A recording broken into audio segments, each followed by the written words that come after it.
bienvenidos a la Cátedra UNESCO 2013, un espacio dedicado a la reflexión sobre los aportes del pensamiento iberoamericano, las políticas de comunicación y los retos actuales en la investigación en comunicación. A continuación veremos el seminario Comunicación, Conflicto y Paz, donde el profesor Antoni Castell de la Universidad Autónoma de Barcelona nos contará el papel que juegan los medios de comunicación como actores políticos y su incidencia en los conflictos armados. Bienvenidos. Empiezo con dos citas. Una, yo creo que la encontramos a cada momento, tanto que yo incluso la he visto atribuida a otras personas.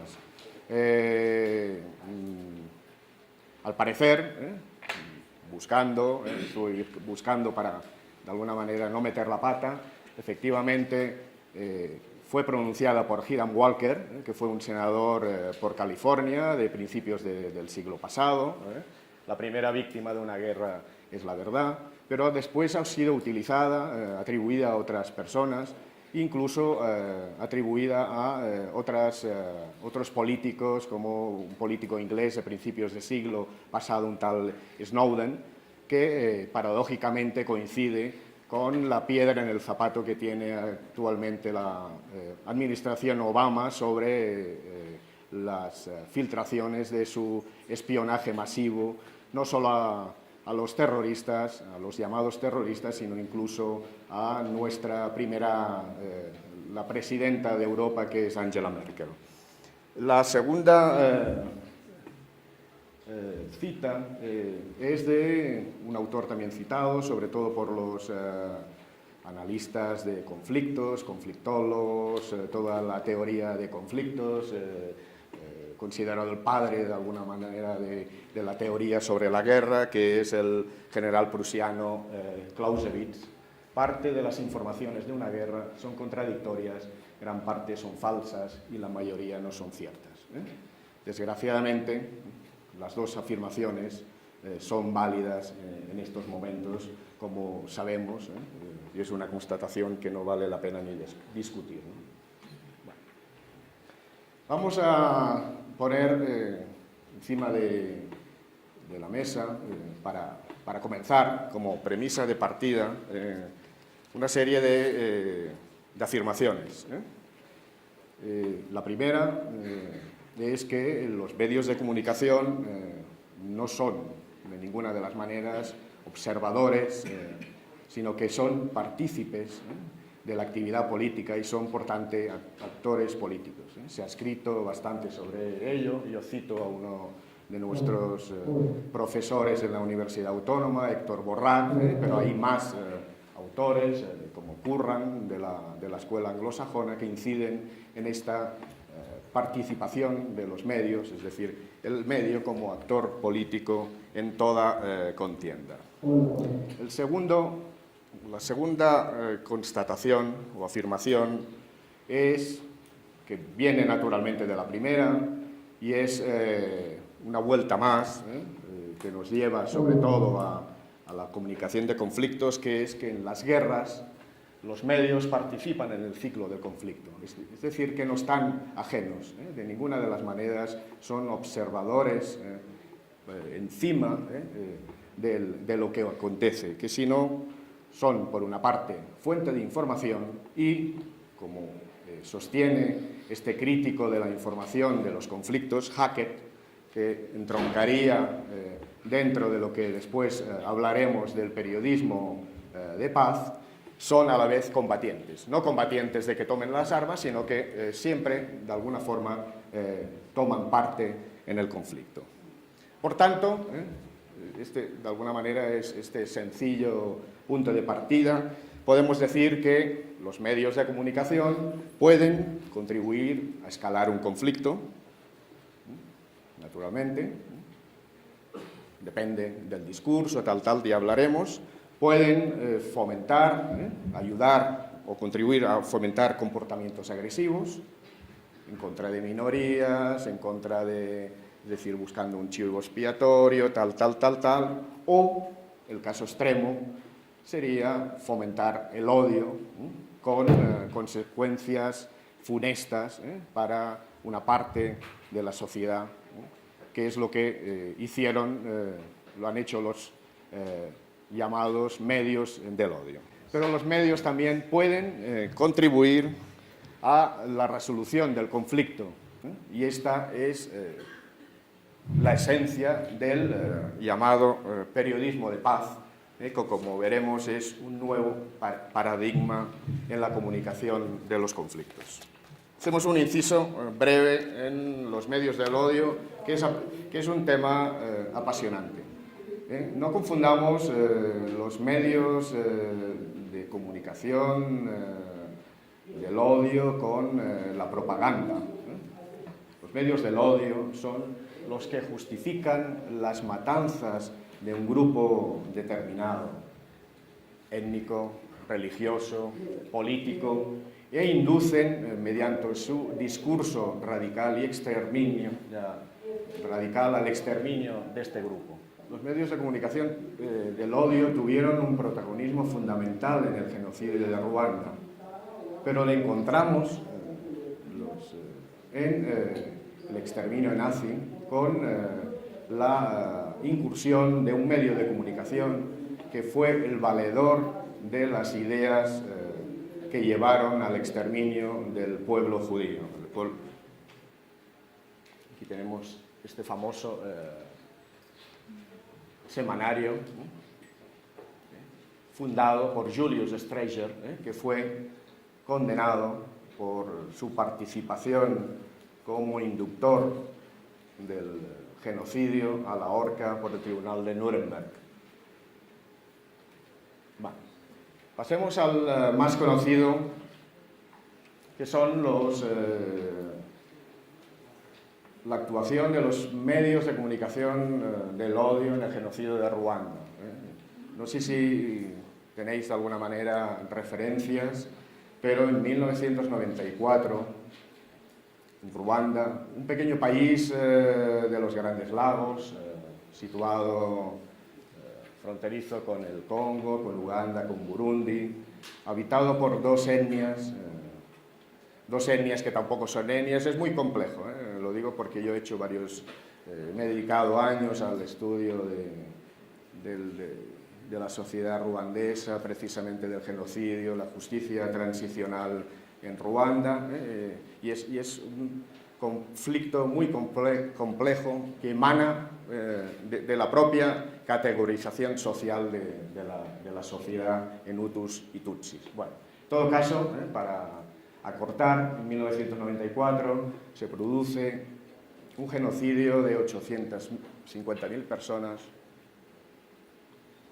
en 12 semanas, lo que significa que la maquinaria de matar fue muy, muy eficiente, de una gran eficiencia, para poder liquidarse una décima parte de la población en 10 semanas. Pues en este genocidio de Ruanda, los medios de comunicación tuvieron un protagonismo fundamental. Dos medios de comunicación ya señalados, los directores, propietarios de estos dos medios de comunicación fueron juzgados por el Tribunal Penal Internacional para Ruanda, que tiene su sede en Arusha, en Tanzania, y condenados a largas penas de cárcel. Tenemos por un lado el semanario Kangura, un semanario en la lengua kinyarwanda, que fue iniciativa de una persona del entorno presidencial, que defendía la supremacía de estos hutus que estaban en el poder y contrarios a los acuerdos de paz. Pasamos. Entonces, ¿qué es lo que hizo este semanario? Pues que publicaba las listas de los tutsis que estaban en la administración, los pocos que estaban en la administración, porque había cuotas raciales que les impedían el ascenso social, los tutsis que tenían negocios, de alguna forma, unas listas que después fueron utilizadas para ir casa por casa para matar a los tutsis.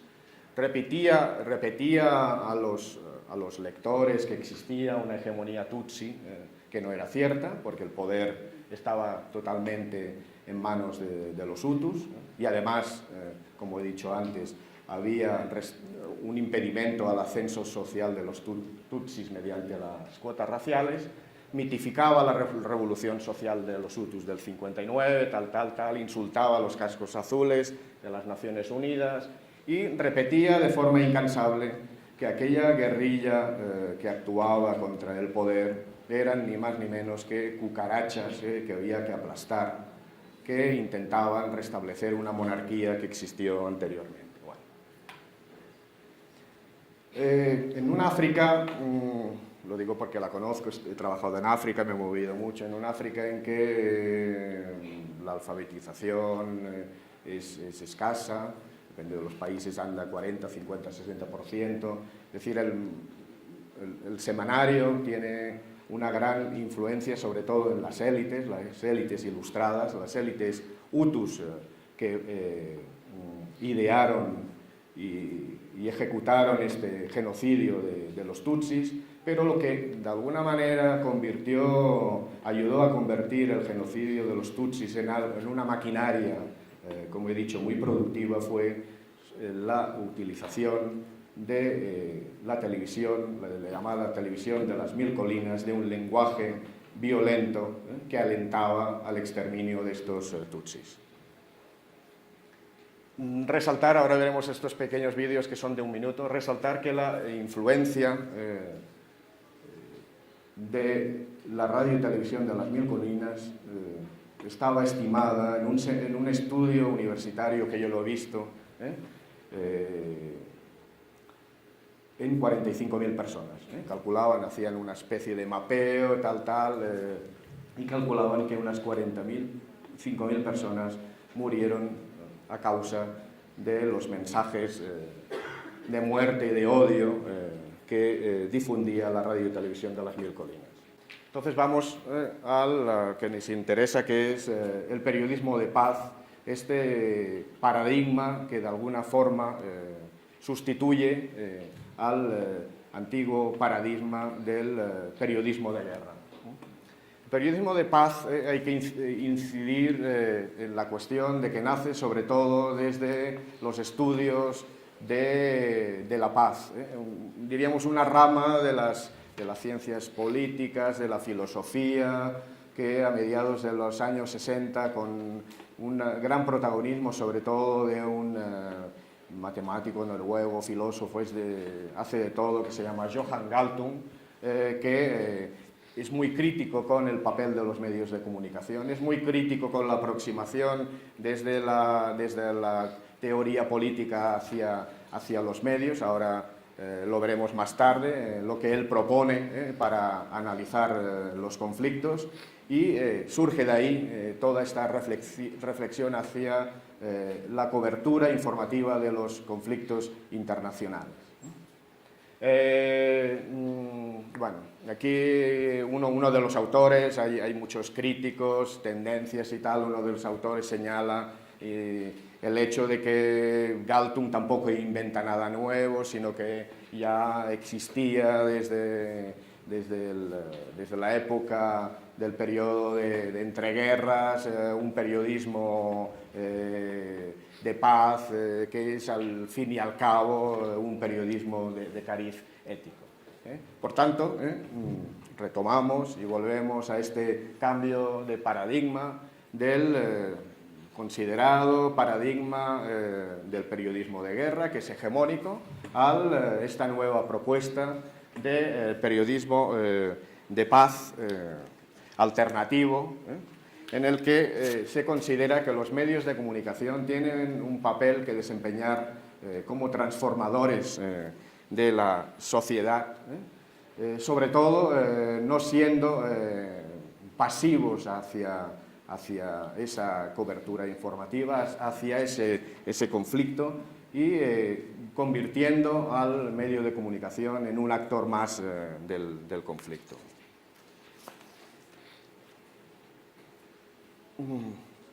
Para entender un poco lo que propone el periodismo de paz, es necesario incidir en uno de los conceptos teorizados también por el propio Galtung. No es que seamos propagandistas de Galtung, pero de alguna manera cualquiera que vaya hacia el periodismo de paz acaba en sus manos, de alguna manera. Es la referencia obligada, que es la crítica que él hace a la aproximación hacia los conflictos, no solo desde el periodismo, sino también desde el análisis político del conflicto, porque considera que de alguna forma nos olvidamos de la parte invisible de los conflictos, que es la llamada, lo que él llama la violencia de cariz estructural o violencia cultural. Entonces, de alguna forma, la síntesis de su teoría está en este triángulo, en el que podemos considerar que hay una parte visible, de la que se informa, que los medios de comunicación cubren, si lo cubren bien ya es otra cosa, pero que cubren, informan, que es la violencia directa, pero que por debajo nos olvidamos de la violencia indirecta, invisible, que los medios de comunicación no ven o no quieren ver y que no informan de ella, y que es la violencia que genera la violencia directa. Entonces, poco para sistematizar, podemos, retomando el triángulo de la violencia, consideramos que la violencia directa es esta violencia visible, que se percibe desde el exterior, y que tendría su expresión más dramática, tanto en la cobertura informativa como por lo que sufre la sociedad, que es las guerras, persecuciones, todo lo que es una violencia contra unas personas, contra un grupo determinado, grupo social, étnico, determinado. Repito que esta violencia directa es la manifestación de que antes ha habido una gran violencia de cariz estructural o de cariz cultural que no ha aparecido en los medios de comunicación. Vamos a ver lo que considera Galtung como violencia estructural. Como su nombre indica, es la causada por la estructura social. Y entonces Galtung indica que todas las decisiones que se toman, que afecten a una parte de la sociedad, son violencia directa sobre esta sociedad. Es la manifestación como la marginación, como la exclusión social de las mujeres, por ejemplo, en lugares determinados, la pobreza, considerada como la forma más recurrente de esta violencia estructural, la marginación en algunos lugares de grupos étnicos determinados, la marginación por el color de la piel, como por ejemplo en la Sudáfrica del apartheid. Todo esto sería la violencia estructural que acostumbra a recibir poca cobertura por parte de los medios, porque los medios siempre de alguna forma llegan cuando estalla la violencia de cariz directo, esta que produce drama, que es tan rentable sobre todo para los medios de comunicación audiovisual, drama, espectáculo, ¿no? El otro vértice del triángulo es la violencia cultural, que tampoco es visible. Para Galtung es toda la violencia de cariz simbólico, por la que se puede llegar a justificar la violencia estructural y la directa.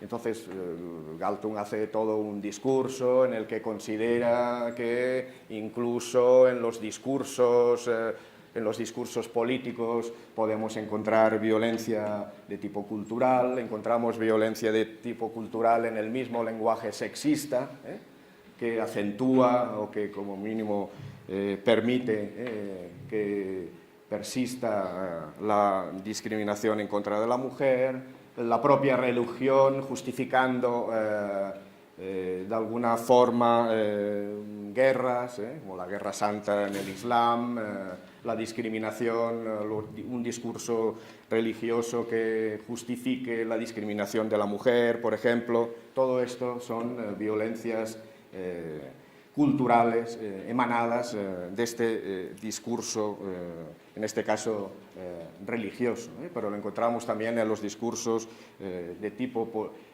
político, en el discurso económico que puede llegar a justificar de alguna forma el capitalismo más salvaje. Todo esto para Galtung es violencia cultural.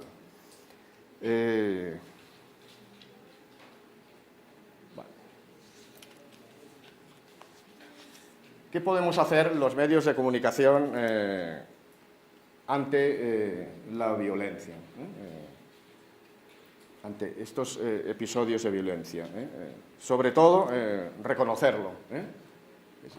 No estamos hablando en absoluto de dogmas, es decir, no consideramos lo que dice el dogma sustitutivo de otros dogmas, pero sí, de alguna forma, hacer un esfuerzo para reconocer que detrás de toda violencia directa encontramos violencia estructural y cultural. No se pueden entender de ninguna manera los conflictos bélicos sin ahondar antes en la propia génesis del conflicto, en conocer las causas que llevaron a esta insurrección o a esta guerra en lugares determinados. No estoy hablando en este caso, en el caso concreto de Colombia.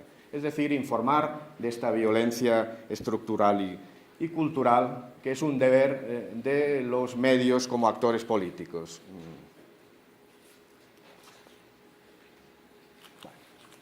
Vamos a ver ahora la tabla de lo que propone el periodismo de paz.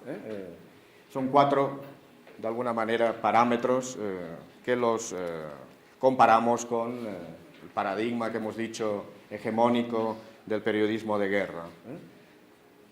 Periodismo de paz, después desarrollamos, está orientado hacia la paz, el otro orientado hacia la guerra, uno está orientado hacia la verdad, el otro está orientado hacia la propaganda.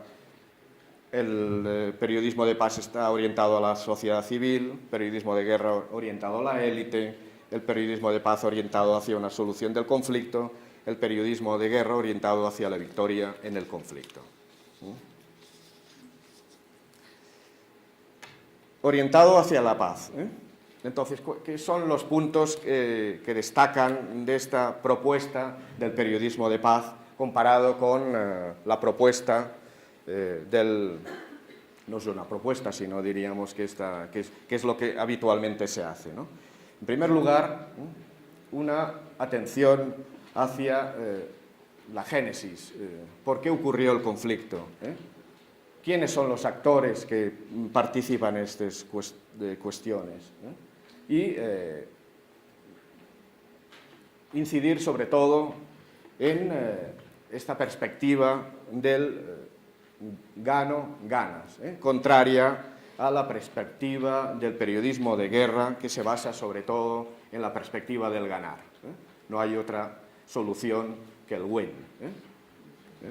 Atención en el escenario del conflicto, no orientado, repito, a la génesis del conflicto, a explicarnos el porqué, a entender el por qué pasó ese conflicto.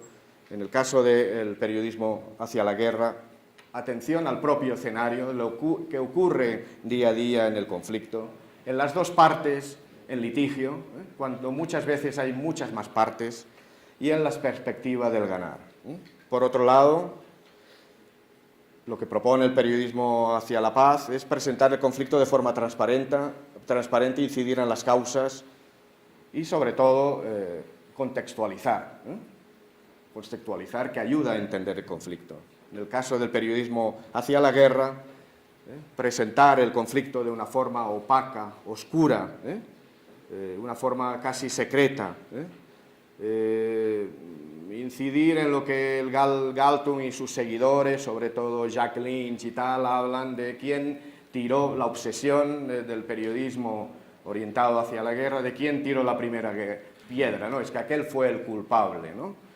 Y, sobre todo, también pobre en contexto, pobre en contexto por naturalmente por la propia consecuencia de no haber ahondado en la génesis del conflicto. Tercer punto, polémica en todas partes, y supongo que saldrá después a debate, que es dar voz a todas las partes. No se entiende, no podemos llegar a comprender el conflicto sin dar voz a todas las partes, por muy pues, despreciables que sean las partes. Y en cambio, en el periodismo de guerra hace una división del conflicto entre nosotros y ellos, y la voz se da exclusivamente a nosotros, que somos los que tenemos derecho a informar de nuestra posición, y ellos, de alguna forma, son el problema. Humanizar a las partes, deshumanizar a los otros.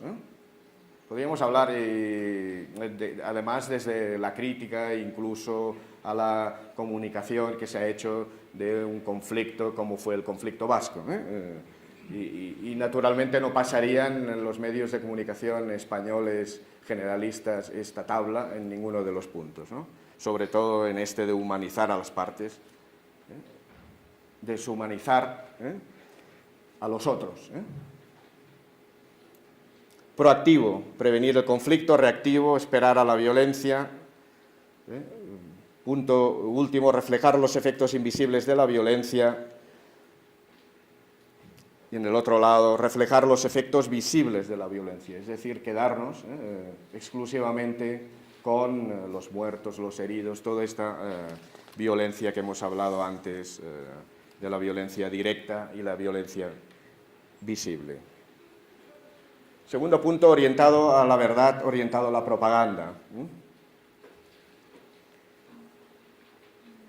El periodismo que nosotros proponemos, con matices, después ya lo veremos, es informar de las mentiras de las partes. Todos los actores utilizan naturalmente la propaganda y mienten continuamente. Lo que no podemos hacer es como hace el periodismo orientado hacia la guerra, en este caso orientado a la propaganda, que es informar solamente de las mentiras de los otros. Siempre son los otros los que mienten, ¿no? Tampoco pasaría la prueba si analizamos los medios de comunicación norteamericanos, sobre todo en la guerra propiciada por el presidente Bush contra Irak en el 2003.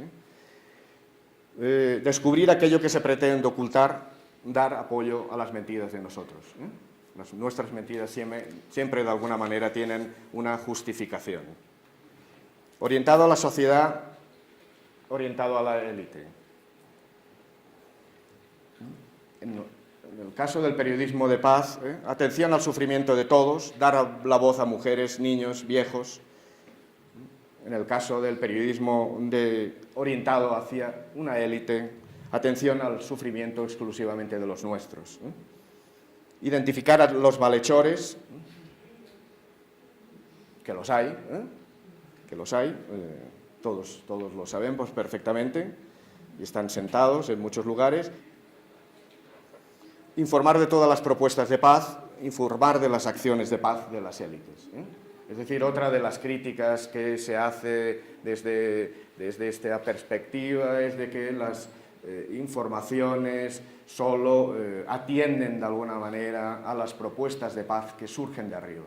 Y muchas veces surgen iniciativas loables desde abajo para buscar alternativas de paz, que no merecen la atención de los medios de comunicación. Orientado a una solución del conflicto, orientado a la victoria en el conflicto. La paz significa la no violencia más creatividad. En el otro lado, la paz significa la victoria más alto al fuego. ¿Eso qué quiere decir? Que de alguna manera tocamos aquí otro concepto teorizado por Lederach, no sé si conocéis, un estudioso, que es la paz positiva y tal y cual, que se considera que con la guerra, la ausencia de guerra no significa la paz, ¿no? Y por tanto, después de la paz, viene de alguna forma la creatividad para que no se repitan de alguna forma las causas que originaron el conflicto. No se acaba la guerra pues en la desmovilización, en la firma de un acuerdo de paz. Hay que ir mucho más allá y hay que informar de todo eso, ¿no? En el caso destaca las iniciativas de paz, en el periodismo orientado a una solución del conflicto, destaca las iniciativas de paz, oculta las iniciativas de paz hasta que se alcanza la victoria, muchas veces, no siempre. Informa de la resolución, reconstrucción y reconciliación del conflicto, las 3 R's después del conflicto, resolución, reconstrucción y reconciliación del conflicto. Y en el periodismo orientado hacia la guerra se pasa absolutamente de todo eso y no se informa hasta que estalla otro conflicto. De todo esto surgen una serie de recomendaciones, de tablas, hay varias.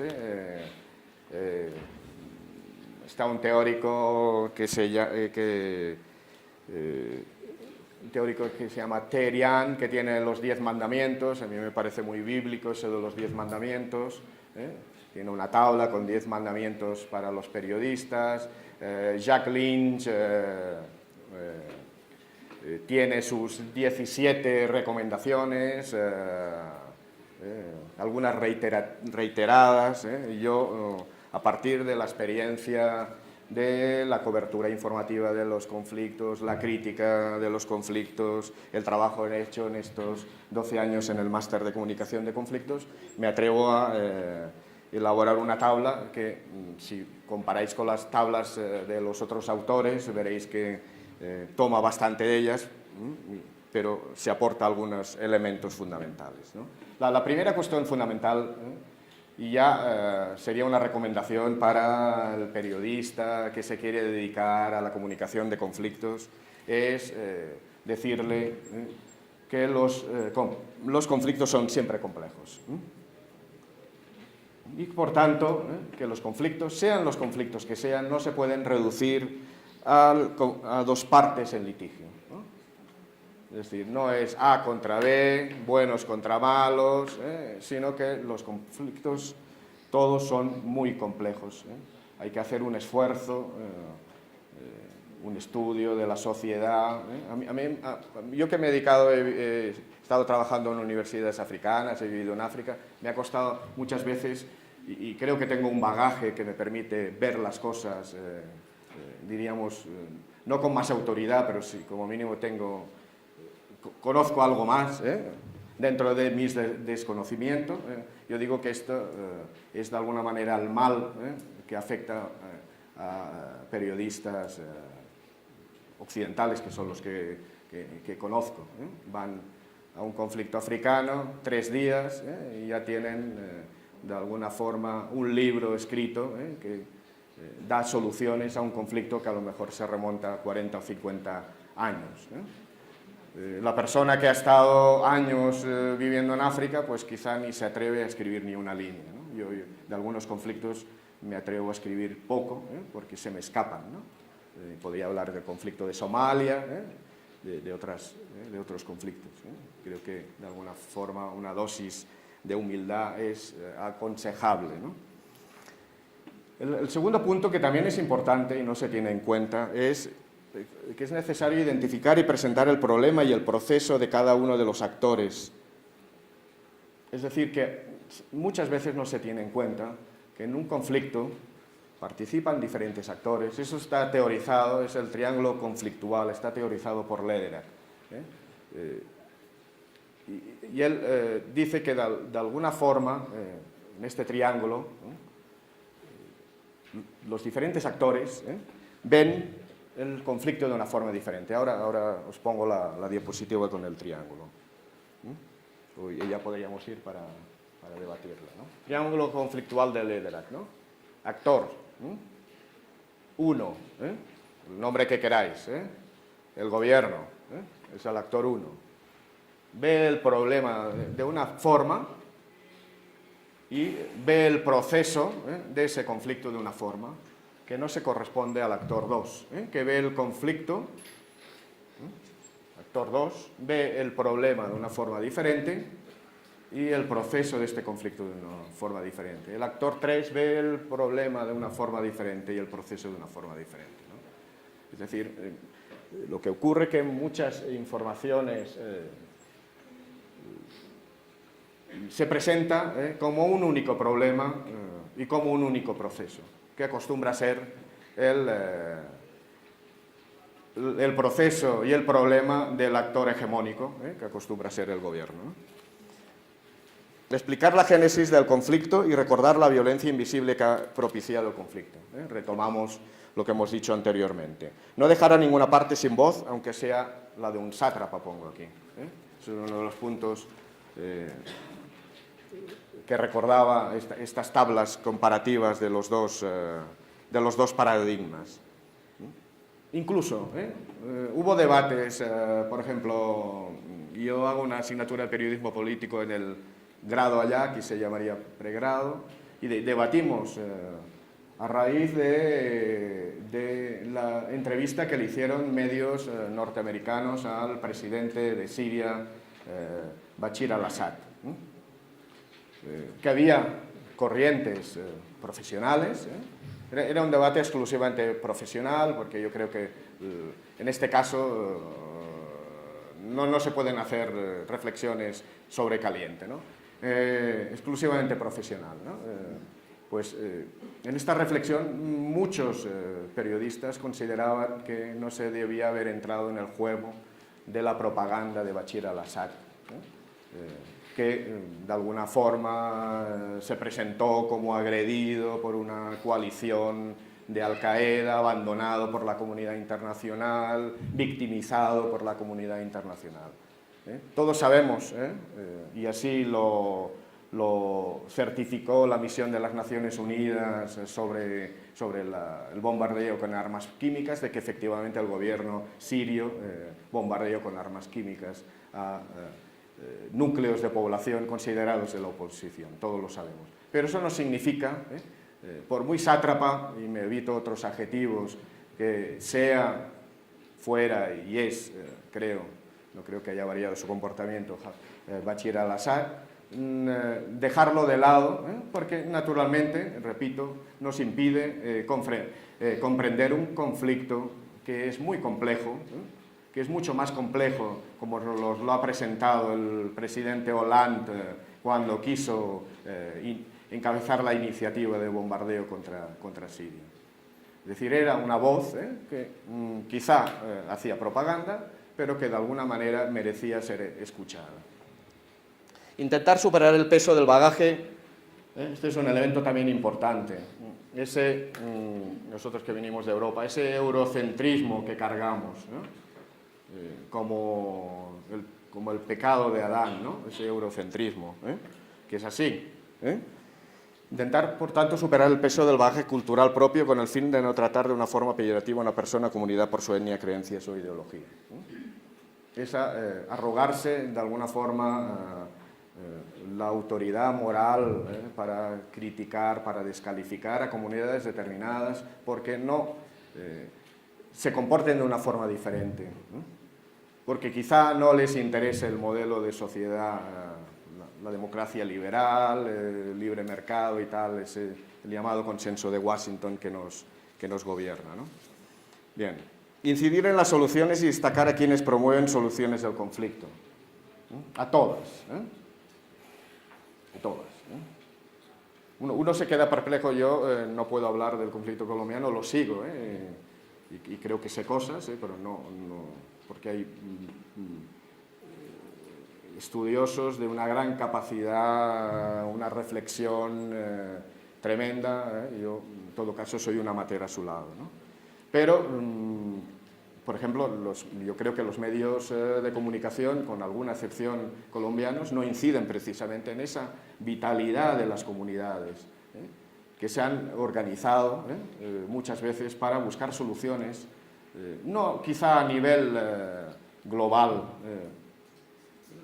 de todo el conflicto, porque escapaba, diríamos, a su capacidad, pero sí para buscar soluciones en su zona.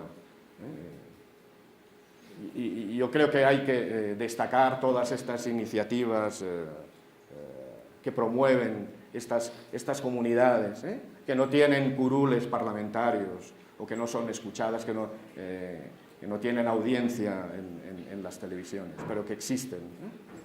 Usar un lenguaje apropiado, evitar los adjetivos que demonicen y las exageraciones, sobre todo porque el uso y el abuso convierte diluye el significado original, ¿no? Genocidio, que lo vemos para todos lados, genocidio cultural en tal sitio porque quizá, no sé, no podemos utilizar en vano, una palabra muy apropiada donde estamos, no podemos utilizar la palabra genocidio en vano cuando el genocidio se refiere a algo fundamental, como es el exterminio de una comunidad determinada por razones de sus creencias, su color de la piel, su religión. Y genocidio de Ruanda. Lo otro, matanzas, lo que sea, pero no genocidio. No hay genocidio, sino matanzas, ¿no? Dar prioridad a las informaciones que desescalen el conflicto. De alguna manera contribuir. Sí, admitimos que los medios de comunicación son actores del conflicto, hemos de contribuir. ¿Cómo podemos contribuir? Pues dando informaciones que contribuyan a desescalar el conflicto. No buscar las informaciones que de alguna manera lo escalen, que hagan de alguna medida inevitable o imposible una solución inmediata del conflicto. No abusar del drama ni de las imágenes de sufrimiento. Eso lo encontramos, es habitual sobre todo en los medios, en el audiovisual. Y no solo en los conflictos, sino diríamos, en todos los sucesos de naturaleza, muchas veces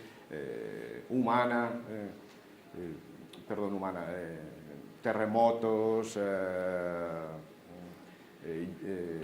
inundaciones, con todas estas riadas de personas que huyen. Es decir, no ahondar de alguna manera en lo que yo llamo la pornografía del sufrimiento, ¿no?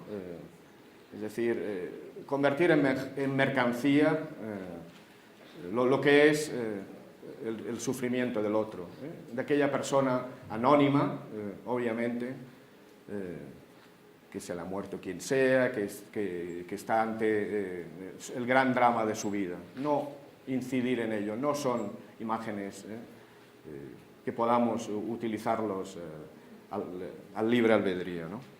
Y no victimizar a una de las partes, sobre todo porque muchas veces los medios, a veces de forma bien intencionada, inciden continuamente en la victimización, ¿no? Entonces la victimización lo único que conduce es de alguna manera a crear un estado de opinión contrario a una resolución del conflicto, ¿no? Bueno, ahora viene la parte siguiente, sobre el papel es muy bonito, ¿no? Y eso es precisamente la crítica que le hacen a Galtung, a Lynch, a Hackett, todos los seguidores del periodismo de paz. Y sobre el papel, es muy bonito, pero es difícil aplicarlo.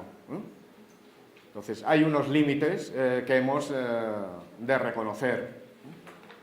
Y entonces son, lo que digo yo, límites a la aplicación del periodismo de paz. Los filtros a la información, con de alguna manera, preponderancia de dos modelos, no sé si los conocéis, supongo los profesores sí, el modelo propaganda de Chomsky y Herman, el modelo de jerarquía de influencias, que hacen que de alguna forma no sea tan fácil informar de los conflictos de esta forma. Las rutinas periodísticas, la reducción de la complejidad, las teorías de Wohlfeld, Gary Wohlfeld, un investigador israelí, el profesionalismo, las grietas, los medios alternativos, como los aliados para la aplicación de este periodismo de paz, ¿no? Entonces pasamos primero al modelo propaganda de Chomsky, que ha recibido también muchas críticas. Fue teorizado a finales de los 80, con plena Guerra Fría, con una intervención directa de los Estados Unidos en conflictos centroamericanos como fueron Nicaragua y El Salvador. Y eso es lo que les hace reflexionar a Chomsky, padre de la gramática generativa, como sabéis y tal, reflexionar sobre el tratamiento informativo de los medios estadounidenses de la cobertura de estos conflictos en los que está implicado Estados Unidos. Nicaragua, con la revolución sandinista y el apoyo a la contra, y la guerra civil en El Salvador, ¿no? Entonces, consideran Chomsky, después han sido reformulados y tal, ya hablamos, considera Chomsky, Herman, aunque se ha quedado prácticamente como la autoría de Chomsky, que todas las informaciones en Estados Unidos, y por tanto después veremos que hay de alguna manera una especie de capacidad de maniobra, han de pasar por 5 filtros y que por tanto no se puede publicar lo que uno quisiera. Y él consideran que los filtros son el primero, el de la propiedad. No se publican informaciones contrarias a los intereses de los propietarios. El de la publicidad. Nunca se publican informaciones. Esto de propaganda es extrapolable a la comunicación política, es decir, comunicación de sociedad, todo, no solamente a la comunicación de conflictos. Propiedad, publicidad, con un trato de favor a los anunciantes, no se publican informaciones contrarias a los intereses de los grandes anunciantes. Informaciones basadas en fuentes siempre de la élite política y de la élite económica, que eso va conformando de alguna manera un estado de opinión basado en las informaciones de estas élites. El cuarto filtro que él llama es la influencia del poder, es decir, el poder tiene tanta capacidad que si un medio de comunicación publica en contra de sus intereses, puede, o por un lado, demandar el diario y llevarlo ante los tribunales con lo que eso conlleva, o se pueden cortar las fuentes que alimentan muchas veces la información de este diario. Y el orden social. Chomsky considera, quizás es uno de los elementos más criticables, que los periodistas acostumbran a compartir el consenso social sobre el orden establecido. El anticomunismo en los años 80 y en la revisión posterior del trabajo de Chomsky, hecho por Herman, este anticomunismo se traslada a un anti-islamismo y sobre todo la glorificación de la economía de mercado, ¿no? El libre mercado como nuevo dogma, ¿no? ¿Qué efectos tienen los filtros del modelo propaganda en las informaciones? Y repito que esta parte sería de utilidad también si diéramos una clase sobre periodismo político, ¿no? Para enfrentarse al poder, los medios necesitan más pruebas que cuando se enfrentan a quien no tiene poder. Es decir, se cuida mucho de publicar informaciones que pongan en una situación incómoda al poder. Para acusar a los enemigos públicos, no son necesarias muchas pruebas. ¿Cuáles son los enemigos públicos? Ahora, en Estados Unidos, todos los islamistas, de alguna manera todos los que son sospechosos de apoyar a los movimientos que se oponen a Estados Unidos en Afganistán, sobre todo en Afganistán. Es decir, se ha convertido en el enemigo número uno, del cual no hace falta que tengas pruebas. Y la prueba, valga la redundancia, es que Guantánamo, a pesar de las promesas del presidente Obama de que sería cerrada, es decir, estaba en sus promesas electorales en las elecciones de hace 6 años, continúa abierto. Muchas personas con 5, 6 años, 7, 8, 9, 10 años sin ningún tipo de acusación pública, ¿no? El cuarto efecto de estos filtros del modelo propaganda nos dice que asumir las consignas del gobierno no desgasta a los medios. Al contrario, ¿no? Entra dentro de esta cosa fácil para un medio de comunicación. La salida fácil es el conformismo que no provoca hostilidad de quien se beneficia del orden establecido. Esto es lo que nos dice Galtung, que naturalmente puede recibir muchas críticas, sobre todo porque es un modelo basado en el modelo de comunicación de los Estados Unidos, ¿no?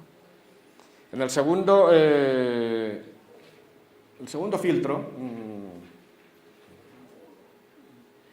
utilizamos el modelo llamado de la jerarquía de influencias de una investigadora anglosajona, Pamela Shoemaker, que está influido por la teoría del gatekeeping, con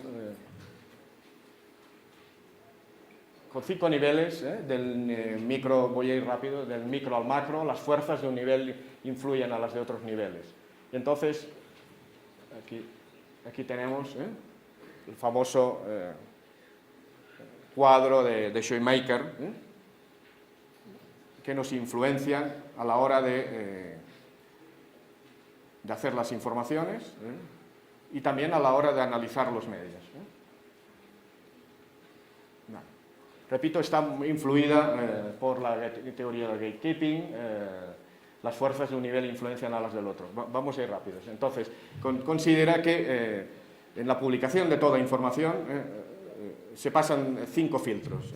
El primero, el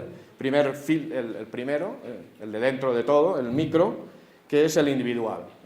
El propio bagaje cultural del periodista, la ideología del periodista, la clase social a la que pertenece, no le hace ver las cosas de una manera que de otra. En Barcelona, pues la persona que vive en la mina está bastante dignificadora al barrio. En su momento, Somorrostro, la mina, fue uno de los barrios más conflictivos.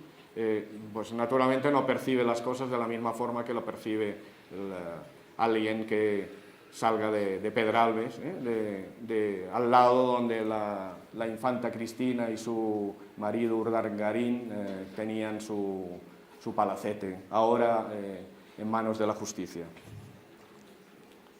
Por tanto, clase social, incluso género, eso nos marca, ¿no?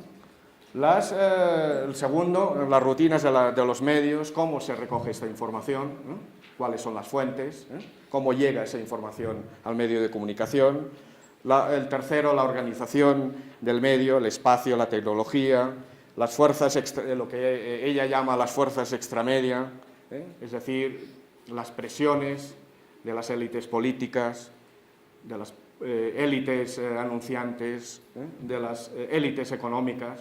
Ese sería veréis que esto sería uno de los filtros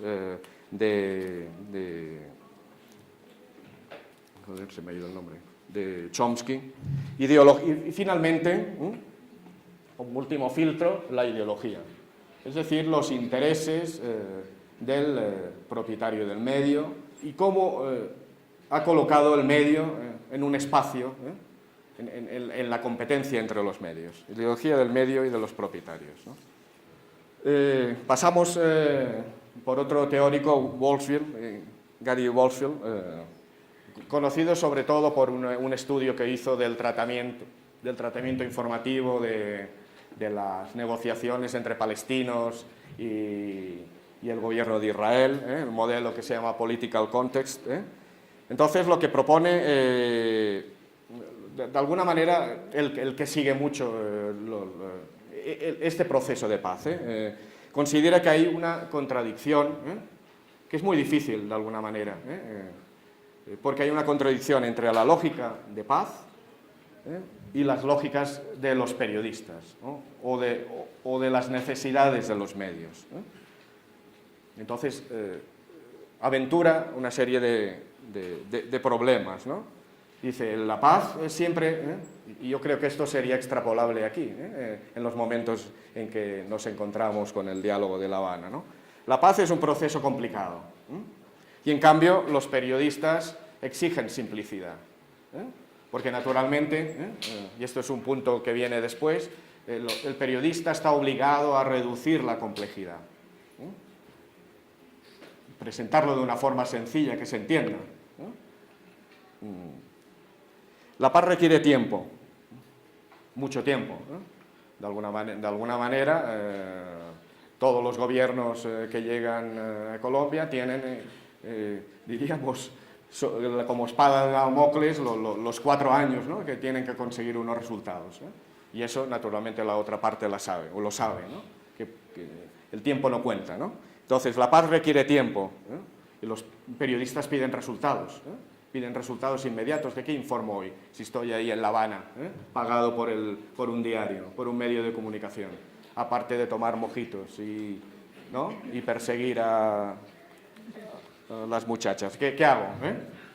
La paz pide negociación tediosa. Los periodistas requieren drama.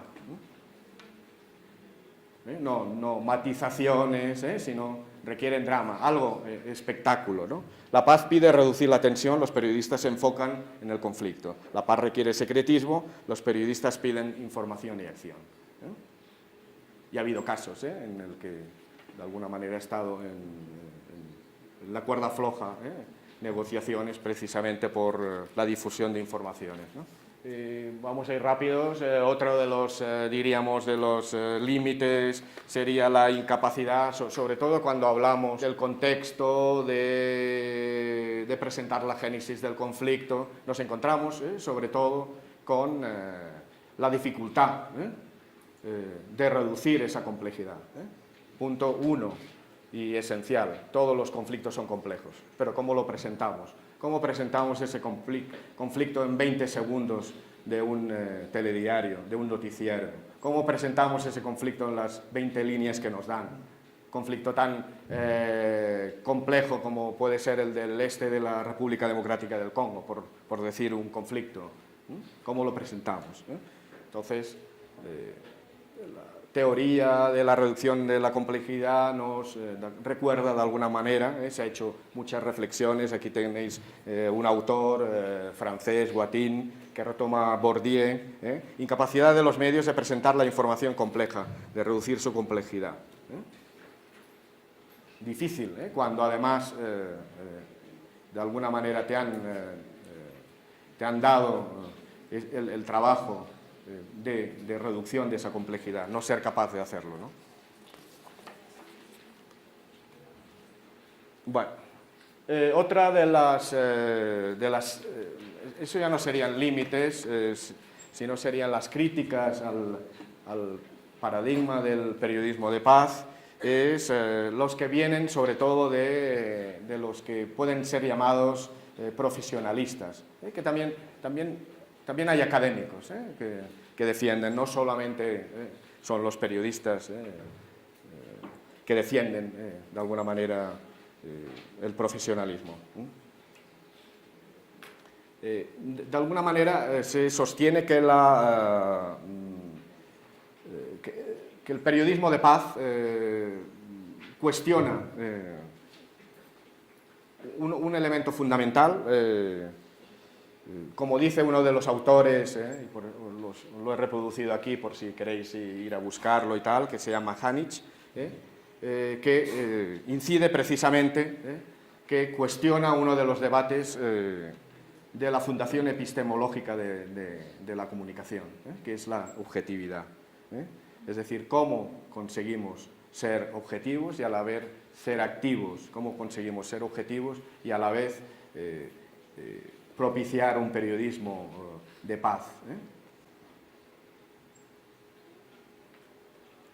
Uno de los autores críticos, Hackett, que viene de la escuela del periodismo de paz, sostiene que el régimen de objetividad legitima la ideología en el poder y una representación del mundo parcial. Es decir, hay un debate que no nos vamos a estar más tiempo, porque es complejo, pero saber que existe, de alguna manera, un cuestionamiento del periodismo de paz, sobre todo desde la objetividad, ¿no?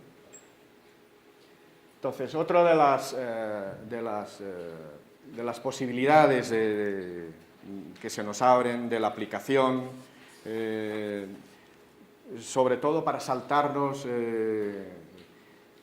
los efectos de esos filtros del modelo propaganda, sobre todo, es el modelo de las grietas, que ha sido teorizado, nosotros allí en nuestro máster, que es, sobre todo, se incide sobre todo en las grietas que se abren en el sistema comunicativo, sobre todo por la competencia entre los medios y la competitividad. Es decir, que la competencia entre los medios hace que para ganar audiencia y para mantener una credibilidad, muchos medios, de alguna forma, publiquen informaciones contrarias a sus aliados políticos y entren incluso en confrontación con sus aliados políticos.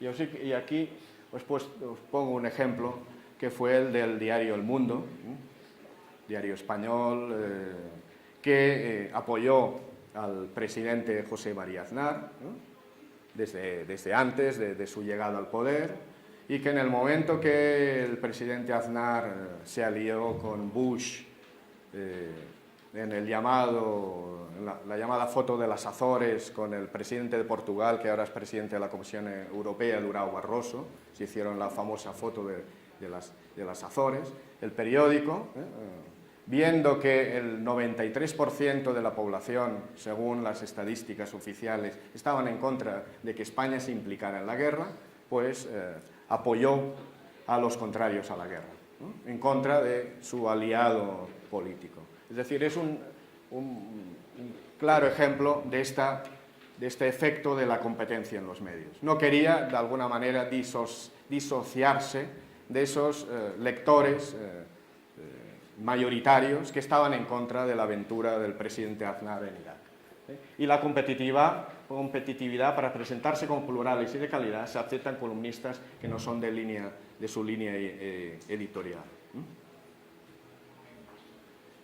Bueno, otra de las posibilidades surgen, por eso yo creo que Chomsky de alguna manera queda en algo desfasado, son las posibilidades que se abren sobre todo con los medios alternativos, minoritarios, pero que son de alguna manera una ventana abierta para la aplicación de estos paradigmas como el periodismo de paz, y que son en algunas sociedades de gran importancia para sociedades que pueden estar al margen,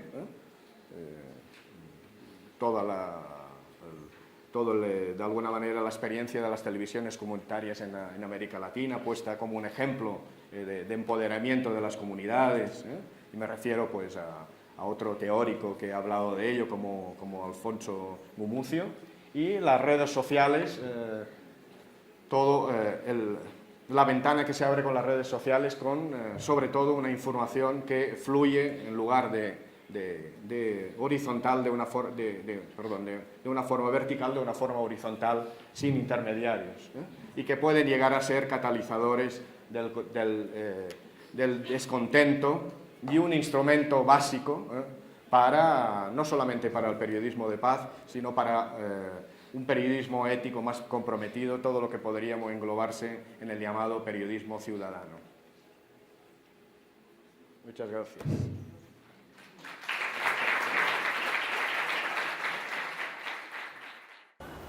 Damos agradecimiento al profesor Anthony Castell por su seminario Comunicación, Conflicto y Paz. Los esperamos en una próxima ocasión.